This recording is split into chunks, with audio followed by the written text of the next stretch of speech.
I got to get chat up. I'm missing that part.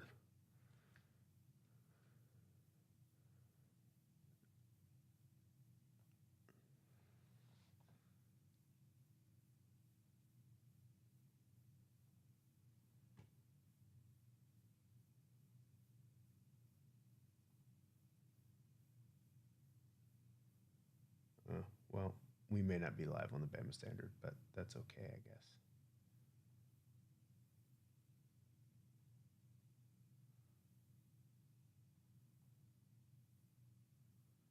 I guess we could upload the replay for him. All right. Well, hello. I know we threw y'all for a loop because it's Thursday. If you're watching the replay, it doesn't really matter, right? But we're live right now. And this is another episode of Teague's Take. We're actually in off season. So we've been a little sporadic when we go. But we thank you for your patience and understanding because we still want to give you great content even during this time. What's up, brother? I see you changed your name to Culture of Cuts. I like that. I like that. So anyway, here, man, we got a great one coming up today. I'm very interested in this because, first of all, is JT a fortune cookie? That's one to talk. We're gonna A talk about fortune cookie? it. You was spending some knowledge on some stuff, and I don't know if you were able to look into the future a little bit. We'll have to talk about that, right? Is it possible that players can get tax-free money? That would be incredible in places where they're not supposed to get it necessarily. And how do we feel about Grubbs coming back to Alabama? And then, of course, we want to do some breakdown as a post-it of Germie Bernard and what do we think about him and how's that going to roll. So go ahead and hit that subscribe button, hit those like buttons because it is time for us to start Teague's Take right now. Let's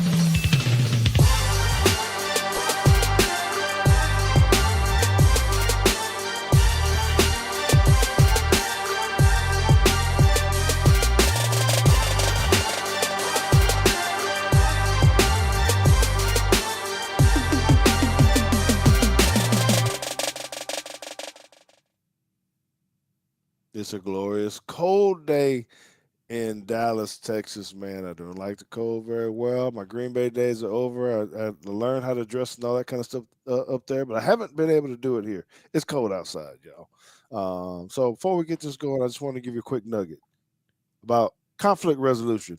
How do you handle it? What do you do? And JT will know what I'm talking about here, right? And just I don't have to talk about a specific situation, but when someone wrongs you or says something about you or disrespects you in some kind of way, how do you actually handle that? Because a lot of people don't really know how to handle it. Do you just fly off the hinges and just go mad berserk, things of that nature? Do you not say anything at all? Do you just go gripe to your wife or a coworker or someone else? I don't know, man. I just think it's important. I've talked about this before that you got to go talk to people, right? But some of the things that you don't want to do is start to get everybody in your business too fast. So one of the situations that kind of happened, what actually involved me and JT, right, is the group text, the group email, the group something where people don't even have anything to do with what you're talking about, and you start venting about something, maybe to one individual, but you got all these other people involved. Now, how do you think it makes that other person feel? Afterwards.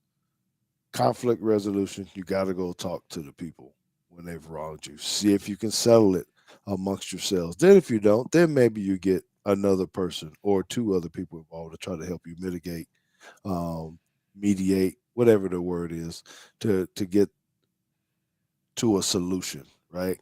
I think that's what attorneys do. They'll get someone in the room, you go back and forth, and you try to figure this thing out, right? Not necessarily try to get all people involved. So be good at handling conflict. It's hard to do because if someone gets you upset, you want to get mad at them. You may want to fight them. You want to do other things. But typically in the business world, you can't do what I did with Terrell Owens. You just can't go run out there and smack him and hit him in the middle of the field and all that. It's not acceptable in the real world. You're not to be able to talk to people. So let's bring in my buddy, my friend, our co-host, the man behind all of this, and the guy that I call the fortune cookie that we're going to try to figure this out. I need to bring in James D.O.T. All right, buddy. Yeah, man. So what do you think about that conflict resolution? Well, when let me see if I can put this on screen, because this is kind of what I felt like when I got it. Yeah. So I was like, look, this don't have nothing to do with me. I wasn't even there. I'm typically not there, so I don't know. I don't know what you want me to do about this. And I'm sure there was plenty more on that. Well, it was, and it didn't make sense. And so for my case in that, what do? I had to call in and say, hey man, what are you doing? First of all, I didn't know what he was talking about. So I knew at that point it wasn't effective in what he was trying to get accomplished. And I had to ask, well, why are you putting these other people on there? What do they have to do with it? I know who you're saying you have the issue with, but you just tagged all these other people. I hate that. I hate that in a work environment, not just this, but any other time someone it's almost like they're telling on you or trying to do something or get stir you. I'm like, man, come on. So I think he understood it. I think it's fine, but should never happen. So anyway, enough of that, man. Yeah, bro, we got some good stuff to talk about tonight. Should be interesting. So if you don't mind, I'd like to go ahead and jump into what Greg Byrne said. So the first topic. So I said JT was a fortune cookie. Now I love this. And he's going to show what we're talking about here, but let me set the preface. Why do I say that? You open up the fortune cookie, there's a little something there, and it's supposed to give you some insight of what's happening. So on Teague's Take, we try to give our hot takes or our opinions in different things. And oftentimes we hear other people saying the same thing that we say. Are we just that smart? Or are people listening to Teague's Take and not telling us and stealing our words? Because this happened before. Remember I told you one time, I said, man, Jerry Jones is watching our show because he said something exactly what I said afterwards on CBS 11. I was like, hey, man, I already said that. So,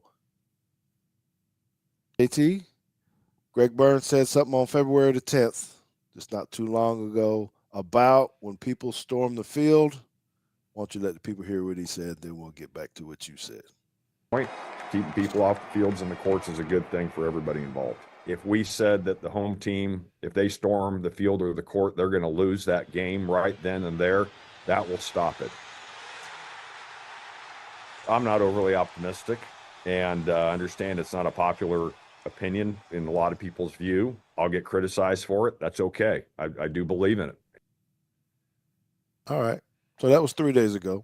Greg Byrne says his belief is if some team storms the courts or field, that they lose the game. Mm-hmm. All right.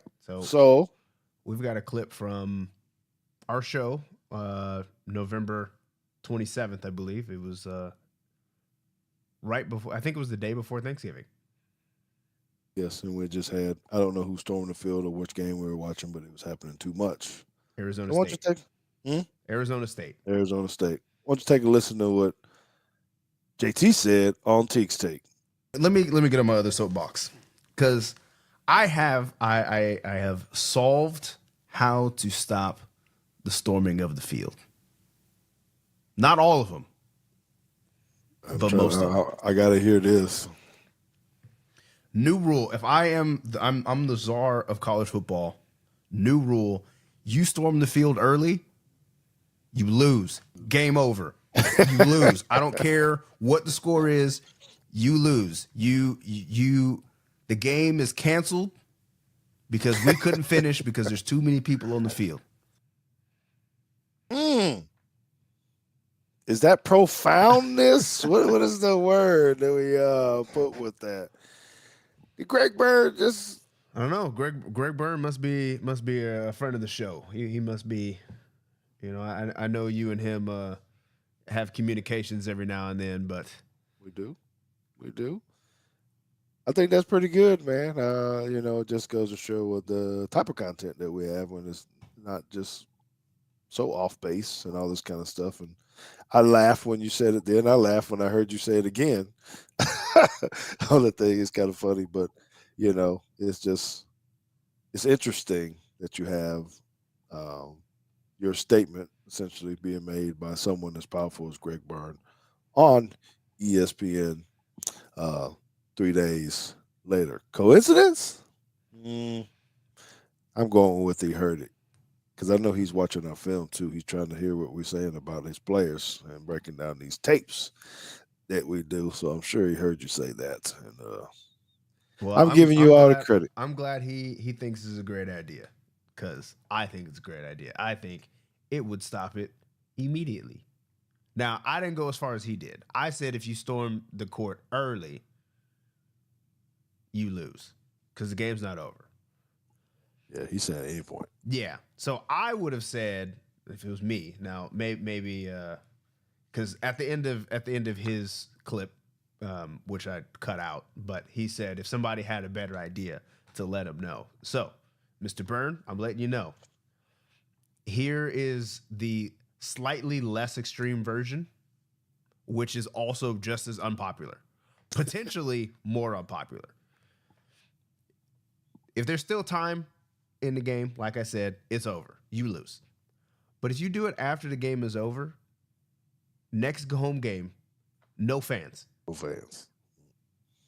You have lost your privileges. You don't get to collect the ticket fees, none of that. No concessions, no fans. They got to play an empty gym or an empty stadium. Just as effective, I believe. Ooh, what they do with all the people that made all the travelers arrangements? What's your penalty for that? All that JT just bought the ticket to come to homecoming, and they say, "Sorry, bro, you can't go. We're shutting it down." How you gonna get that money back when you just bought 20 tickets? If you want to soften a little more, you can just say no students. I don't know, but all you got to do is stop letting people go, especially let's say you're Vanderbilt and you storm the field against Alabama, and then you go and I don't remember what their schedule was, but if they had to play Georgia, their next home game, and you can't have nobody in the stadium, sucks. Yeah, that's true. I kind of like your premise. I think the problem that they have is the fine is not steep enough. Oh, definitely not. $100,000. $100,000 to a university. The kids are making $2-3 million now. I mean, it got to be something like major 7 figures, maybe 8. I mean, they got to hit you hard. That's what I said. Just tell them they can't come. Man. Whatever that revenue is. I see you, but you deflected. You're hurting the fan now, man. Like, man, the fans are the ones who ran onto the field. What do you mean? There got to be something. I don't know.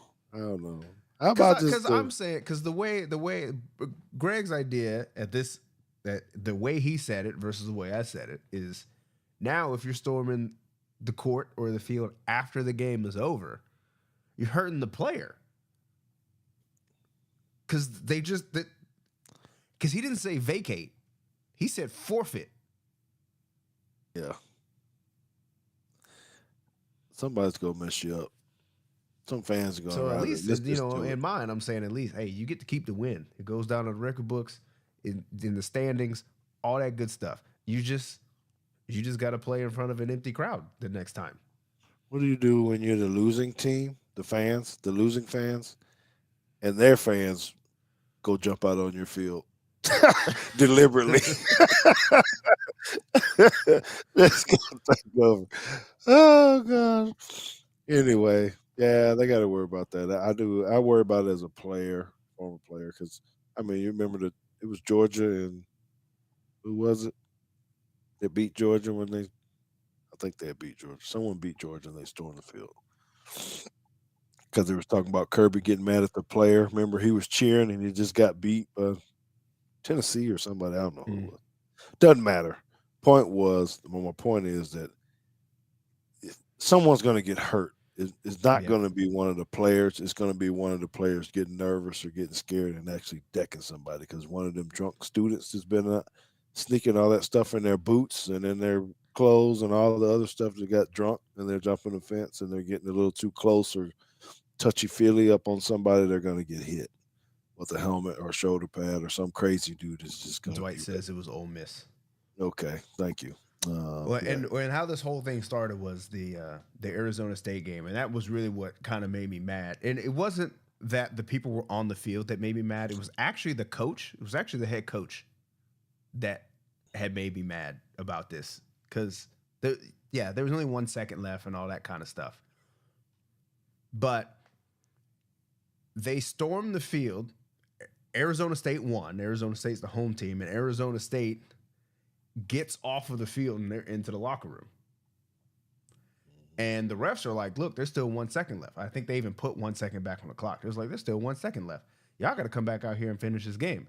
And the head coach says, well, what if I just don't bring my guys back out here? And that's when I was like, well, then you lose. Like, you left. So what do you mean? You don't get to have the game-winning touchdown and then just leave and everybody storms the field. Like, no, the other team still has to play left. That's not how this works. Yeah, no, I get it. We had to implement something at TAPS where storming the field is a fine now. So, and it's still pretty hefty for schools. First time you get a warning, second time you get a fine, unless someone gets hurt. And then I don't think we have a forfeit feature. But anyway, we'll see how it goes, see what they do. I don't know if they have a rules committee kind of meeting, that kind of stuff like the NFL. Until Greg Sankey says something, I don't think it's going to matter. Okay. All right. Appreciate you, Dwight. Thanks for being in. Kat, I see you. Sound like she wanted to say something, but we missed it. Okay. So, topic 2. Is it really possible that the state of Alabama will actually pass a bill that says NIL, mind you, the state tax in Alabama is probably about 8.5%, I think. I don't know. Y'all probably can Google it and look at it. I don't know what it is now. But what if I told you that the state of Alabama was trying to make NIL money for athletes tax-free, income tax-free? How do you... 5%, by the way. 5%. All right. Thank you. Going down a little bit. So, how you feeling about that, JT? NIL money in a state that has income tax, giving a certain group tax-free money. Yeah. Just in general, I don't like it. Like, if you have income tax, look, because I think the thing that really seals it over the edge for me is like, look, if you gave me just a gift of $5,000 for no other reason than just you liked me, I still got to pay tax on that. So I don't understand. I don't understand what the difference is. Like, why is it that because it's kind of like having your cake and eating it too, right? It's like before, they weren't allowed to have a job and they still can't have a job. So they couldn't make any money, but now they can make money. But then the players, but the state also then wants to say, well, if you work a regular job, you owe us. But, you know, if you play a sport somewhere else and somebody just wants to give you money because of the jersey you got on, don't worry about it. We good. Yeah. Now I don't know who brought this up or what legislator or Would you like me to tell you? Because I can find it. who put this on the docket, but it seems just weird to me that someone would even think this is kind of okay. Like you said, what is the incentive or motivation? Alabama State Representative Joe Lavorne and Alabama State Representatives Danny Garrett and Chris Blackshear helped write the bill. We really think it's going to pass, and why? What does it benefit? Maybe let's talk about that. What is the benefit? We know why.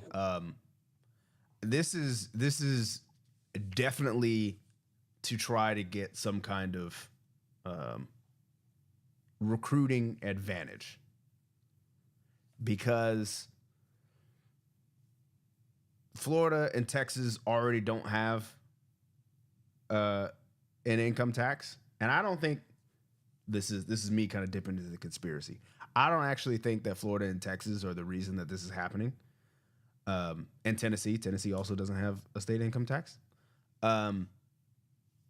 But the Georgia State Senate introduced a bill to do exactly this.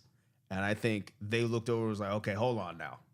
Everybody else that didn't have an income tax already, that's one thing. But if Georgia's going to start like exempting folks. But how can you get away with it and not allow the normal worker to have the same benefit? Isn't that just going to cause a rift and another more hate towards athletes and stuff? Man, this dude ain't really working. He pretending like he tweeting something, getting a whole lot of money, and he don't have to pay taxes. And here I am, IRS is on my ass. Mm-hmm.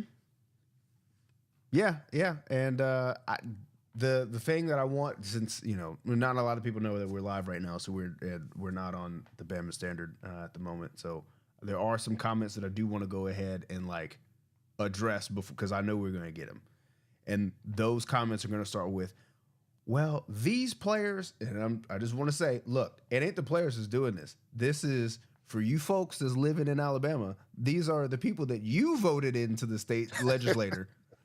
Your elected officials are the ones that are deciding that this is a good idea. So if you disagree and you think it's a terrible idea, maybe you should contact your local representative, because those are the people who are doing this. This is not the players. Although I'm sure the players would be like, absolutely, which I think you would too. I think if somebody said, hey, look, if you, whatever job you do, if another company came to you and said, hey, if you work here, we'll pay you the same amount, except you don't have to pay income tax, I'm sure you'd be like, well, yeah, absolutely. That's why your granddaddy lived overseas for so long in Turkey. He didn't have to pay any taxes on his money. It was tax-free income for 10, 15 years or whatever it was. Mm-hmm. Turkey, man, good Lord. That's a good bankroll. And you're saving money. But I don't know. I guess it could pass because people aren't going to pay attention. Pay attention when you vote, man. And they got that little thing up there, and it says yay or nay on what the bill says. All those HBs and SBs that have random numbers after it, at least read it. Yeah, just don't hit no or pass or don't answer or whatever it is. You better know what the hell it is, because you'll mess that up, and all of a sudden you'll be like, how did this happen? Well, you voted on it. Yeah, or you didn't, because it was this thing was about to pass. We're about to just let all athletes collect money tax-free, and when that happens, who's going to feel the tax burden? You. Yeah, those people that didn't vote.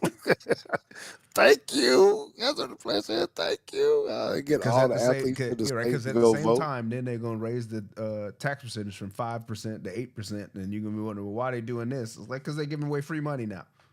You know how many athletes in the state of Alabama is going to vote yes for that? That every agent is telling them. Dude, all of them. Like, come on, man. I got That's a what I we got a want. $3 million deal from.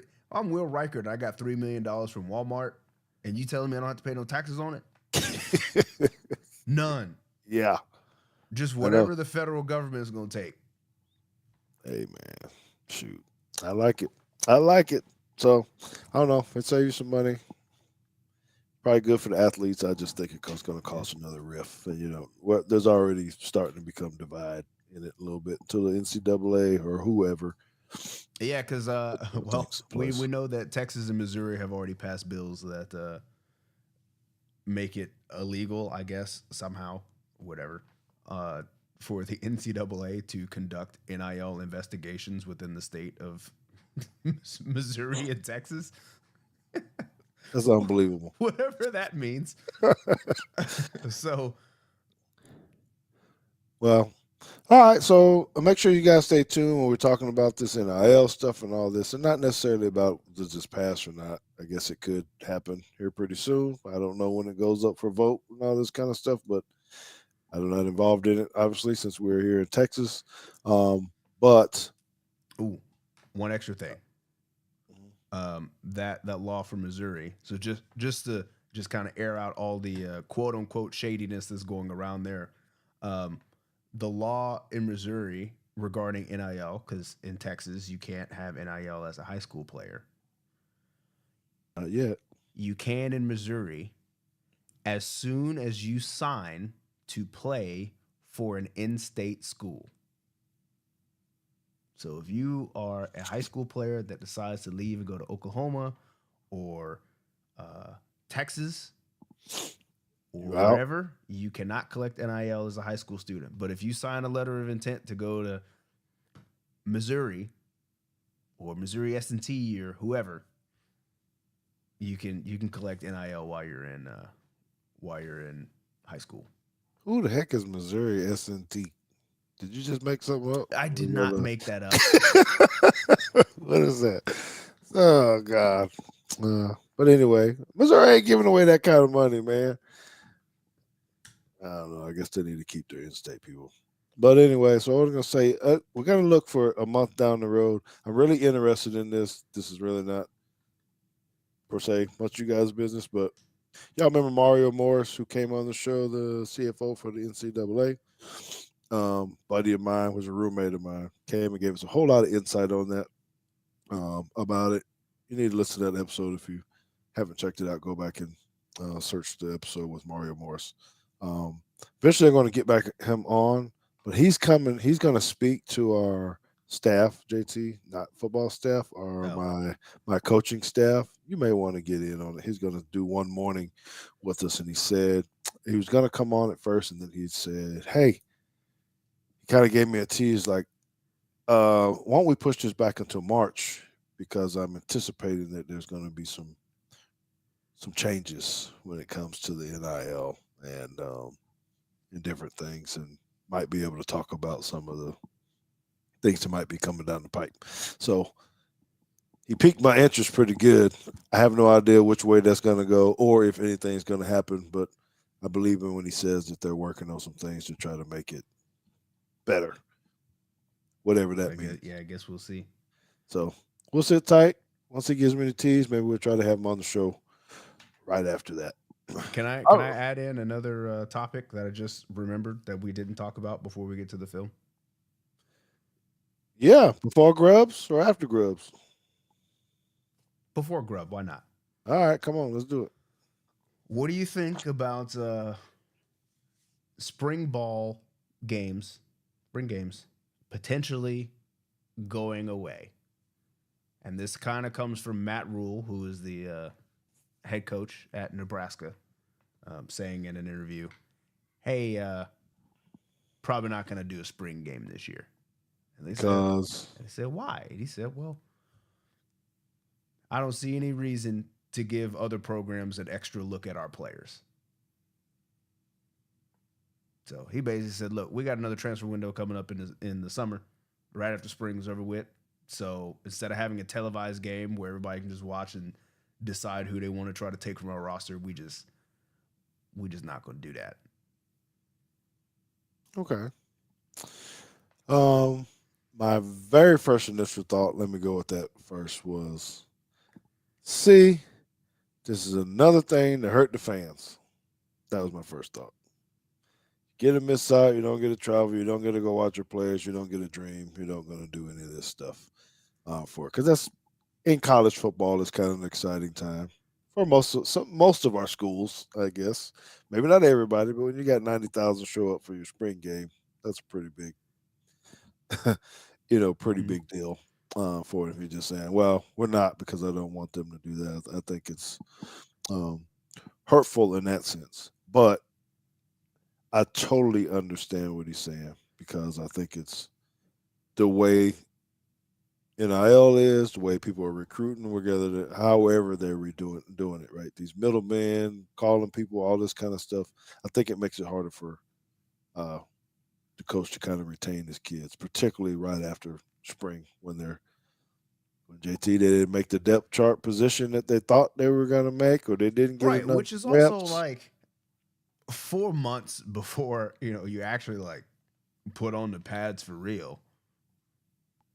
Right. Well, hopefully they're going to eliminate that transfer date or open window. Yeah, and I heard that was a conversation. Yeah, we talked with Coach Watson about that.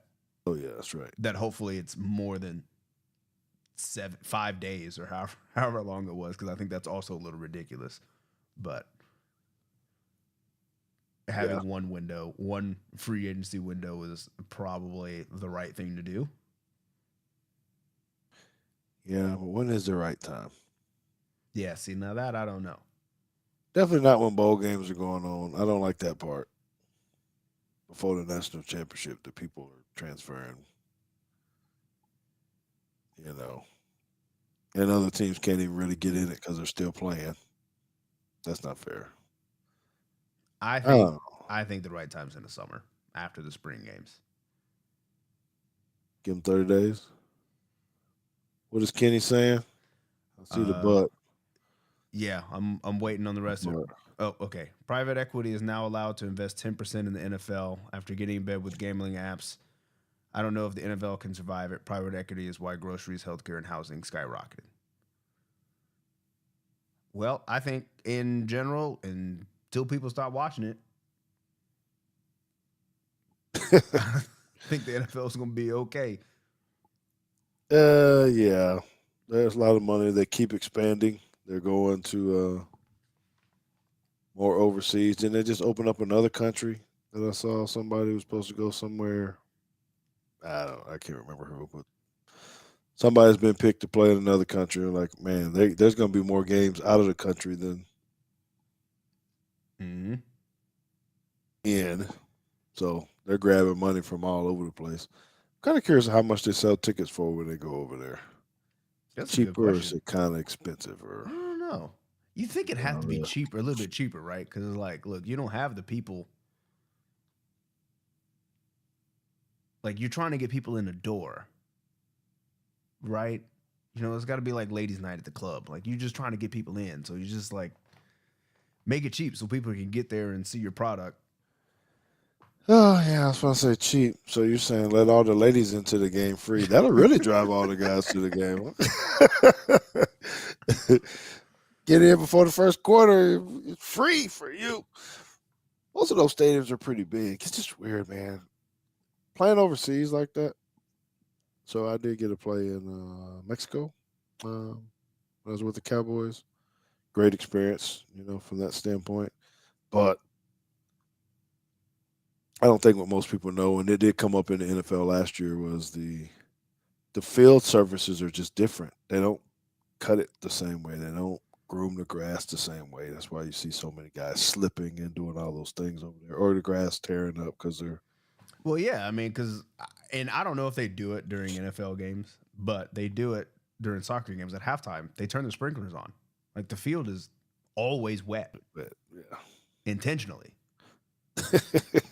So, if you've ever watched a soccer game and wonder how when they score they can run down there and slide like 15 yards. There's water. There's water on the field. Why do they do that? Anyway, what's the method of that one? I think it just has something to do with it. They want it to be soft. They want your. I think that's kind of why you don't see as many like ACL injuries and things like that. You can break it. Yeah, but then you just see all the guys in the NFL that are doing it, slipping and falling down. You're like, good Lord, why can't they change their cleats? Get something, and they don't want to tear up their field, I guess. So I don't know. They're gonna have to do something to figure that out because it is different. The shoes are different, the size, the impact, the way we run. So, anyway, good topic, man. Good topic. I don't. We'll see. We'll see. All right, one more before we get to the film. Grubbs, Alabama's new OC. You got any take one way or the other? For me, it's, I don't know how I felt about it when he accepted the job the first time and then left within 48 hours or whatever and accepted the other position. I'm assuming there's a lot more money or something. I don't know what it was or why he did it. But then staff gets fired up there. I think that's what happened, right? No, not the staff. He got fired. No, he gets fired, and you're like, okay, well, I'm not saying this one. It's a whole different animal. I'm not sure if we talked about that. Coaching in the NFL and coaching in college is two totally different worlds. Yeah, it's football, but it ain't the same with the amount of work that you got to do and how it works and how it kind of translates, So, anyway, him coming back for me or coming back to connect with Coach DeBoer, I think it's a good thing. I mean, obviously they know each other. There's a level of trust there. I think with him wanting to bring him the first time out, you don't lose that in a year if you can kind of get back to it. And maybe he's selling them, hey, now we got a potential new quarterback or who's going to be playing, or you may have some input on how this is going to go. What are they kind of doing? Whatever masterminds they have. Excuse me. I'm in favor of it. Am I like, woo, this is going to make the difference and we're going to go win the national championship because he's back? I'm not sold on that part of it yet. I think it's still, there's a lot that still has to be proven to us on both sides of the ball.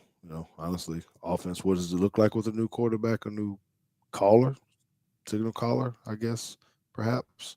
And still, what do we do on defense? We know there's not really many changes on there, but what does year 2 look like on defense as well? So, small thought. JT, your words? Yeah, so I thought about this because when you if you were to list out all the things on paper, it doesn't always look great. Although where I landed was I think is a net positive for Alabama and the program.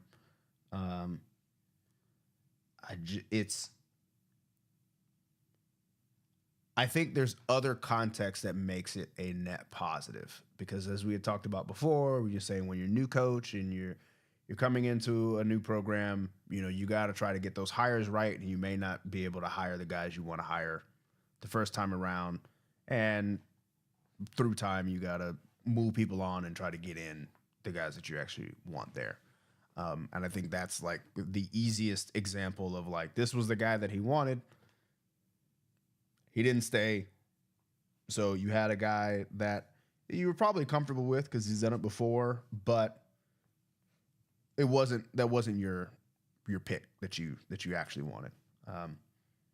It is, I guess, concerning that he went to the Seahawks for a year and then fired him after one season. Again, we do know it's different and all that kind of stuff. But some of the things, if you kind of go back and you listen to those press conferences, there are some things that would be concerning for a lot of Alabama fans, such as they asked him all the time, why don't you run the ball a bit more? And his answers were, well, we'd like to run the ball. We'd like to run the ball more if we could do this, that, and this other thing. And they never did. And that's part of the reason that he got fired. So that kind of sounds familiar, at least from our comments or our chat throughout the season. And we'll see how that goes, I guess. The other things being, it's you think I know, I guess, how difficult it is to be put into a coordinator spot when you're not particularly expecting to be in the coordinator spot. So, Nick Sheridan is coming on staff thinking he's going to be the tight ends coach and everything's fine. And then you get there and 3 days later you're like, hey, the guy who was supposed to be the OC, not going to be the OC anymore. He's going to Seattle. Can you do it? And of course you say yes. He's done it before and all those kind of things, but you still need those that kind of off season to prepare. You can't. Regardless of how much time you got, I still think it's hard to just show up at the middle of January, spring balls in 3 weeks. You're at a new program. You thought you were doing one job, and now all of a sudden you are in command of the offense. And you probably spent your off season not doing OC things, but probably doing more tight end coach things. So I think that's a little bit difficult. And you get better the second year, but he doesn't really have a second year. So not an ideal situation all the way around, but I do think that if Grubb stays for an extended period of time, it will be a good thing. I agree. If he's here because did nobody else want him, and he's going to take, he's going to do the Brian Daboll and just kind of show up because he got fired from one place, but he really wants to be in the NFL, so the next time somebody calls him for an NFL job, he leaves again. Probably not great. Probably should stick with Sheridan just because, at least you have the continuity from year to year and how things are being done and things like that. So I guess only time will tell. Yeah. All right, we'll go with net positive on Teague's take with Coach Grubbs being back in the house. All right, before we get forward to film, I just want to go ahead and just say something real quick to Kenny. He asked about Myles Garrett asking for the trade. And basically, has he been forgiven when he swung the hat? I don't know if you guys remember that. It was very dangerous if he would have hit the guy with the head. I think Kenny Pickett, is that who it was? No, before Pickett was still in college. It was Mason Rudolph. Yeah, whatever. He swung at the guy, and you're right, and he missed. Here's what I'm going to say: has he been forgiven? Yeah, because he's still playing. And what I want you to think about is there are a whole lot of that's one thing, but think about some of the most egregious things that you can think about with guys that are still playing in the league. I'll say it, right? Deshaun Watson, right? And gets a record deal on that kind of stuff. Is it worse than what Myles Garrett did? I don't know. You be the judge of that, right? Whatever, but he's been forgiven. And there's a whole lot of other stuff. People are DUI in it, drinking up stuff, getting in fights, domestic violence. Kareem Hunt is playing in the Super Bowl. Joe Mixon still has a job. Yeah. So the NFL is not your normal. Tyreek Hill still has a job. You're not doing your normal HR procedures. It's truly on talent. Again, you help us win, and we can forget some of the other stuff. If you still can play, honestly, we talk about character, and we do a lot for hospitals, churches, organizations, and that kind of stuff. But in the end, the owners are trying to find 53 guys that can go play and help them win a Super Bowl. And if they got a few things in their coffin or their skeletons or whatever, think about Jerry Jones and back in the 90s with those dudes that we had with the drugs and the girls and all that kind of stuff it's bad. So anyway, I don't think it matters anymore when it comes to whether guys are forgiven or not. Asking for the trade is common. It's like guys moving now in the NFL, except they just can't go on their own, so they have to ask for a trade. And I don't like that either. That you have that much power. But okay, so let's try something new, JT. Film piece here. So I want to kind of explain this and what we want to do in the future is we want to show some film like this. So this is kind of a sample size.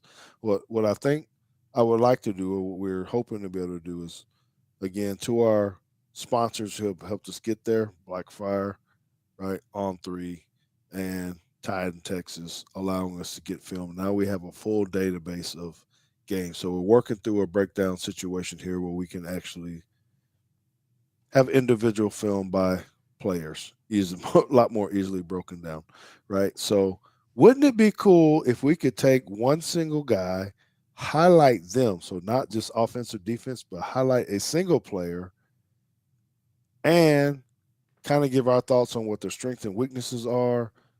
Do they fit the projections that maybe they're being talked about? How do we feel about it? Do we think there's can they improve? What do they need to improve on? Let us coach you a little bit on the specific plays and what we see in it in that particular play with a particular player. And just try to bring something different. I don't know, JT, if anybody else is really breaking down pre-draft stuff kind of like that. Wouldn't it be fun to talk about Malachi Moore in a different way and say, okay, where is he projected at? Mhm. And what is he really good at? Everybody's going to be watching Jalen Milroe anyway, but what if there's other players on the team that we haven't dissected like that? I think it would be cool. So we want to know, who is it that you want us to talk to you about in particular? Don't give us Jalen Milroe. We already know about that, right? So today, although this is not someone who's going to get drafted this year, I chose Germie Bernard just because um, he's being rated pretty high, and maybe you're kind of curious on why he decided to stay and how he can get better and what his actual strengths are. So our goal today is we got 11 clips here to kind of go through, talk about it, and just give you some feedback on what we think his good and bad are. Okay, so this is the first clip. So, and JT, I didn't put any other runs on here. Okay, because I don't know if we can actually find out where their blocking was Mhm. at. So one thing when you're evaluating people, you always got to find out how they line up, what are they doing, and how they run their route. So one thing about a positive for Jeremy is that he runs every route in the route tree. That's one thing that I want to be able to try to show you with this. But this particular plate right here, it's kind of a stalk. What did you call this? So he's a number 3 receiver. If you guys remember know how to count, do you remember that? Maybe you can Yeah. help So we show him. always count outside in. So 1, 2, 3. Yep. So he's a third receiver, and he kind of gives the stalk block, fake, and then takes off up the seam. So what do you see about it? Just an open space. He has good hands, catches the ball. Now, what you start to do as an evaluator, and I did do some stuff with NFL scouting as far as trying to figure out if you want to do it. Hey, what happens with the with him when he gets the ball in his hands? Can he turn this one into a touchdown? How do you make this one guy miss or That whatnot? was a pretty So good one. I was thinking, I was like, oh yeah, well he's down right here, but nope. So we call this YAC, YAC, yards after the catch. How do you do that? How do you turn into this? Body control, right? Was that the best throw? Probably not. Then he's making people fall over each other and making some other plays. So that's a win for yeah, I him. mean, I like what he does here. I like the. I think you've always got to be a good actor too. Um, so even if this was an actual stalk block, I think he's in pretty good position anyway. Mhm. Outside to get this to seal this edge To for the block. screen. Um, but looks like there's a jump tag on it clearly since he's releasing. And I thought that Bernard's he's more of a possession receiver. I think he's got very good hands. Um, Said that. Let me write that down. I think that I think he can stretch. Well, we've seen him be able to stretch defenses. I just don't. I I don't know that his top end speed is. I mean, have you been reading? Are you reading my notes over here, man? Did I scan this over to you or what? That's good stuff. Okay. I mean, he's clearly not Ryan Williams, right? I mean, I think he can get open deep, but he's not a guy that's gonna be Jamison Williams either. Williamson. That's right. So. Just behind safeties, you're like, how did that happen? But I do think he's a physical receiver. He's a pretty good sized body, good hands. I think he probably projects to be an outside guy. Yeah, I don't even like how big is he? 6'1", 210 pounds. How big is Michael Gallup? Probably similar. If I had to guess, I don't know. What I looked at, I can tell you DeAndre Hopkins is 6'1", 212 pounds. Yeah, well, I mean, he ain't DeAndre Keenan Allen's is 6'2", 211 pounds.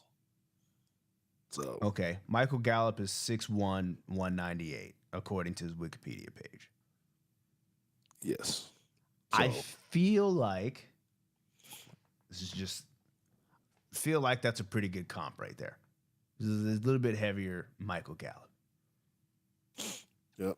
Okay, so let me hit some of these points you just said. You can roll the tape as you want with it. But I like what he said. So some of the check marks on the strength. Good hands, right? Kind of can stretch the field if he needs to. I already said run all the routes. Potential for the yak. Another thing he did say is that he runs the jet and things of that nature, so you can handle the ball because he has enough speed, 4.5 speed. Okay, so this one right here, I put this on here because this is one of the negatives that I saw on the press. So when you're talking about getting to the NFL, you know, these guys are gonna be pressing you all the doggone time. This has not been one of his strengths. What we're talking about, who everybody in the NFL is super fast, and if you're stuck on a really, really good defensive back and you can't get open from press, it's going to be hard. So this is one that I have. He has the size and some physical abilities, but if you can't get the separation, as you alluded to earlier, when you're saying, hey, he has speed, but you don't necessarily just see him running away from people all the time, this could be a problem. Yeah, and at the very least, what I really don't like here, from my time at playing receiver in college, is even if you're not like he's not in a position where he can actually stack the defender here. Nope. And I'm not gonna say like, oh, every time you gotta beat this dude. But what you can't do is get run to the sideline. Like nope. you have to keep. I don't know if they have. I know they got them yellow lines on the field. I was going to say at the practice field, like we had a long old line down the field, essentially where the numbers were, and it's like, look, like when you run that fade or go route, you cannot be on the other side of that line, and he is here, and there's no room to throw the ball. That's what he's trying to tell you. Yeah, it's got to go out of bounds. Yep. So, and that takes speed and some running that you got to do. So, there you go. All right. Let me see. Make sure I stay on track. This one is he's outside on the hitch. So I'm just talking about making guys miss a little bit, right? So he runs a hitch. Good hands, catching the ball or whatever, and then he just, slippery enough to go. And I really like the end there, as minor as it is, physical play. Didn't run out of bounds, not necessarily afraid to take on the lick. He tried to, he's protected himself, but a lot of guys would just run out of bounds. So what we're talking about is ability to be physical. That is one. Ironically, he's not quite as good with his physicalness when he's blocking. We don't have any of that stuff showing, but from a reading and stuff, seems like he has a little bit of issues there. Okay, so this one goes in motion. Yep. Right? So we're talking about him being all over the place. We're saying, where is he? Is he inside? Is he outside? Well, this guy, you can move all over the place. You get him the ball. We've already kind of said this. Look, he's just getting yards after the catch. Just find a way to keep the sticks moving. Call that physical, I guess, right? I don't know. All right. This next one. He's down at the bottom this time. Tight window. Yeah, Concentration. This is something that you like to see because some people get alligator hands when you hit. Well, right now, that safety coming at you? Yeah, the ball's in this honey hole and you about to get smacked. This is what was it? Was that 2001? Do you remember that national championship game, Florida and Oklahoma, when Major Wright just killed that dude on the sideline on like the first play of the game? No, I don't remember it, but I can visualize it because that's I love that lineup right there. If I'm a safety, I don't know why that safety didn't hit him. I guess he's worried about targeting or something, but that's supposed to be a shot. Yeah. But that's hard to do for a wide receiver to actually catch that ball and knowing you're about to get pelted. So concentration is a very good thing for him. This one, I still don't like how he's releasing off of this press though. Like this is no, he's not very. He's not turn very the good. shoulder, give him your back, try to stay on your line. Yeah. So, and another thing that even out of all of this is kind of, was he the number one wide receiver or not? I mean, you say yes, but even when Ryan No. Williams came, you felt like he wasn't the primary guy. The Tennessee game told me everything I need to know about who was the number one receiver on that team, because they were trying to force feed Ryan Williams the Tennessee game, and I got it. I mean, he's a great talent and all that kind of stuff. I didn't particularly like that game plan because he's a freshman. Like you don't. This is my opinion. You're not. I wouldn't be throwing fades. It's third and goal. You're on the one. You're gonna throw a fade. I just don't think Ryan Williams is old enough yet to where you're like, yeah, we're throwing the fade and he's just gonna win it. Unless he's a lot bigger than what he is. Now, I think he'll get there, and because I think there's just a certain level of maturity and assassin mentality that you have to just throw 4 fades in a row and say, my guy's going to come down with one of them. And I think that's kind of what I want to see from Bernard this next year. Is like, can he get to a point to where when it's 3rd and 1 in the red zone, like you just like, hey, we're going to fade here, and it's not a 50-50 ball. Yep, this is a guy. So what are you saying? That affects your draft stock when you are or are not the guy. Critical situations that I have. Can he be the target in critical situations where that's where he's going? Okay. Out route. So we were talking about. So you've seen stock and go, something that gets the press. You've seen the screen. You've seen the side pocket deal. Now you're looking at an out route here. Where he sticks the guy. I think there's still probably going to be a lot of more newer things that they continue to teach you on how to use your feet and hips. He's open here. I'm not taking it away off of this kind of stuff. It's just, still in the league, just running a regular old out route and man-to-man is a whole lot tougher. Mm-hmm. Sometimes, particularly if they're impressed and they know you can't get off press. This DB, yeah, I mean, it's not about the DB. This DB's high. His shoulders are really high. He can't get out of his cut. Yeah, there's a reason that Lad McConkey and Renfro from Clemson they weren't that fast. They weren't the tall dude, but they were just always open. Just route technicians, and that's how they get jobs, and that's how that's how they end up with a whole bunch of catches in big time moments. And I like this being able to catch the ball away from your body, right? Kind of falling away too with your hands. Yep. This is an underrated skill right here. Yes. So he's got good. Like I said, you still can run the ball with him. I mentioned that a little earlier, but one thing he's played on multiple teams, so he's had to learn, different system, different people. Not all the way totally systems because he's still with the board, but look at this one. So this is the corner route. He's in the slot. If you're trying to figure out where it is, another different route, right? So where they're looking, can he run every route in the route tree? This is press. This is two Yeah, man. he does a much better job this time too. So, you know how hard it is to run a cover a corner route out of cover two man. It's not that easy, but I like what he's doing here. Again, good catch.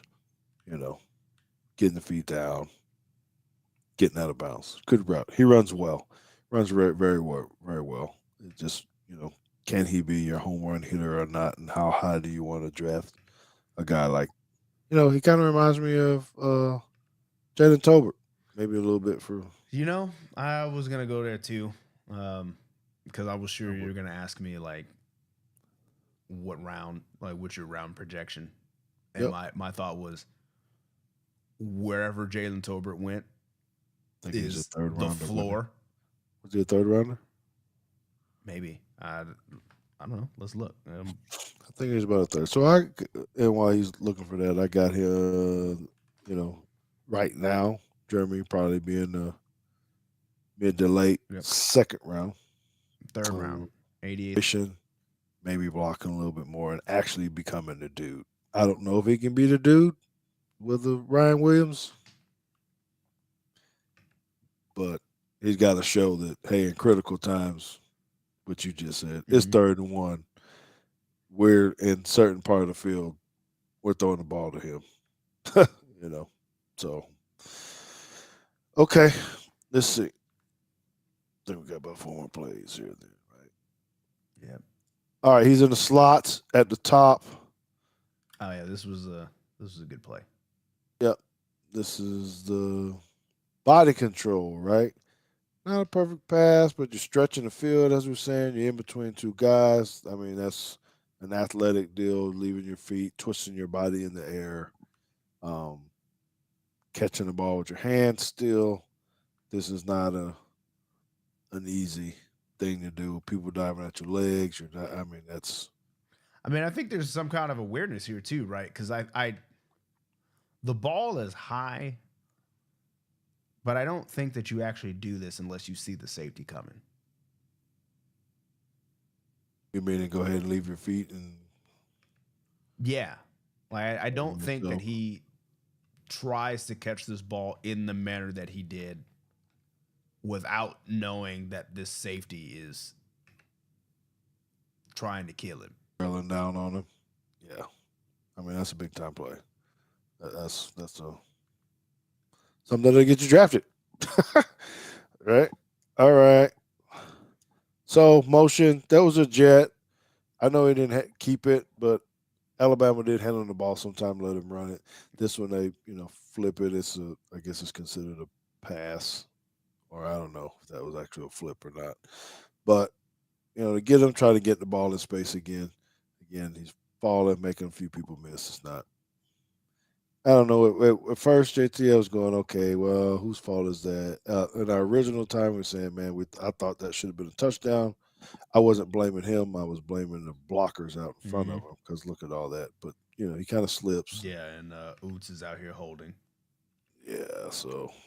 And he didn't block the guy, so.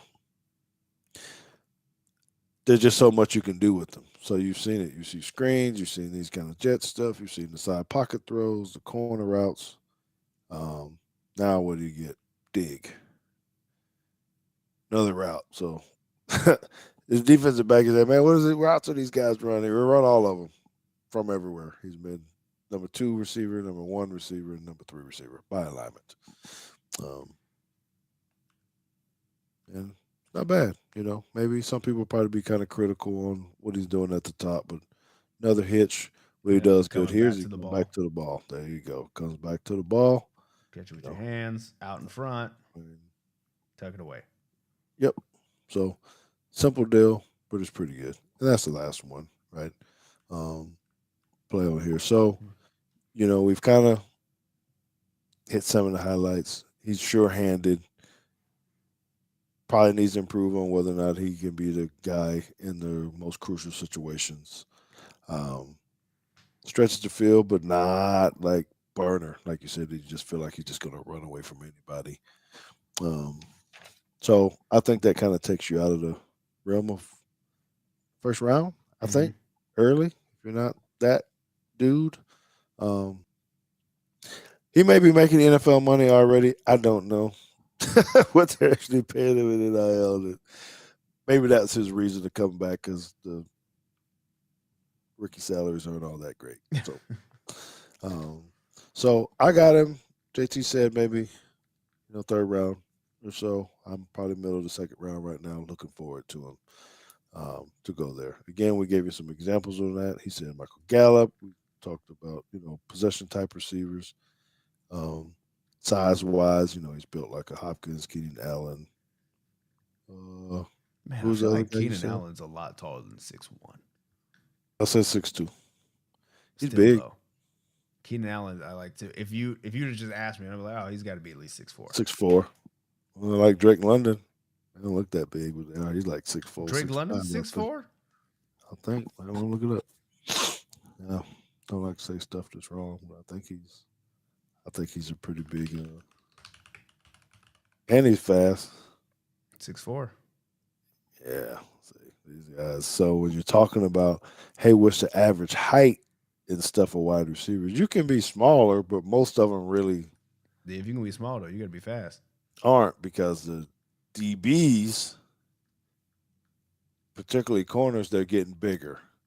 There's still maybe some 5'10", 5'11". Well, probably not 5'10". I mean, Probably Tyreek Hill is.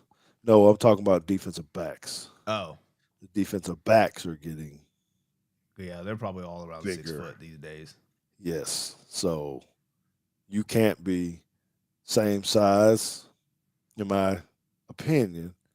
If I'm a 6'1" corner, I'm a 4'4" guy or whatever, and I'm 200 pounds, and you're the same size as me and same things as a wide receiver, I feel like I got an advantage on you. Unless you're just yoked up and really strong, you can head slap me some kind of way or something. So, not always the case because it takes a lot of footwork, but that's where it comes with how skilled are you in the route running piece that I think you need to continue to develop with that staff. So, there you go. Hey, man, if y'all like that stuff, leave us some stuff in the comments on YouTube if you're watching this later. Let us know what you think about this ideal and thought process, and should we stay with it. We appreciate you guys for coming and listening to us tonight too, here live or whatever. If you like this stuff, make sure you hit the subscribe button, the like button, because we're really interested. Yes, sir. Thank you, and continuing to do this kind of stuff. There's people that you want to know about that you actually want to see from Alabama in particular. Leave it in the comments. Yep, we will definitely at least look into it and see what we can find and put up on some people. So that was a good example. I kind of enjoyed that, JT. I really didn't know what it was going to be like. Yes, sir. Culture of cuts. Let me give you guys a little rundown, shout out. So I gotta see cuts. JT, everybody, I gotta see cuts. Monday. Hold on. Tuesday night. Cuts is the gentleman that made this Bama thing right here for you, and he actually made. Oh, my hands! I can't figure this thing out. He did the other one too with me on the flag. He did both of those. Right, does a great work with the scroll saw. Man, I sound like I know what I'm talking about. I know. I sound like I know what the hell I'm talking about. Right? Was, of the conversation that you had with him, that is probably the only 2 words you remember. Use the scroll saw. It's like a puzzle, man. It looks like he just painted this thing, but it ain't. I probably should show it close. It's a whole bunch of little bitty pieces that he has to I don't know if you've actually seen it up close, JT, but so he cuts all these little pieces and kind of glues them together and paints them up and all this kind of stuff. So all those are like little individual pieces, like the flag. Those are actually 5, 6 different pieces. Anyway, it's very articulate and very well. Y'all need to look him up, catch up with him. I did go to his house and to his bar. You need to see his man cave, JT, which is in his garage. If you haven't really paid attention to any of this stuff, you're not on social media, so you don't get to see it. But he did feed me. I didn't have tacos. He might be a little offended because he is Mexican, and you want to ask him you why. said Why Tuesday. Why he did it? Well, he was offended anyway because someone asked him if he was a Raiders fan, and he wanted to know why they thought he was a Raiders fan. Turned out because he's Hispanic. So, but anyway, he fed me some enchiladas. Okay. Some beef enchiladas. Oh, okay. So I was so I'm wrong for tacos, but well, you didn't know. well, You know. So Jada's gonna be mad at you for not saying enchiladas. I gotta do the hand movements. Yeah. What does that gotta do? Is that it's from SpongeBob? Oh, I'll say some cartoon. I was like, that's Krusty Krab. I don't understand the correlation. You gotta watch the clip. Well, or tell Jada to watch the clip because she'll know what I'm talking about. Okay, well, good enough. Well, here we are. Yes, sir. Thank you, Culture of Cuts. He's got it. Check him out on YouTube, doing his own channel. He's doing his thing. He's very well known, and he's got so much good stuff with that. Just like we have so much good stuff on Teague's Take. It's been another good one. We'll see you in a couple weeks. Don't come back next week because we won't be here. But in a couple weeks we can. But go ahead and tell us who you want us to break down for you if you got any special topics you want to hear. Hit me up on Teague's Take. I'm sorry. Teague Football on Instagram, Twitter, or Teague on Facebook. It's been our time. It's been good. JT, now known as the Fortune Cookie, Don't do that. will be here with me in a couple weeks. We love you guys. We appreciate it. We out.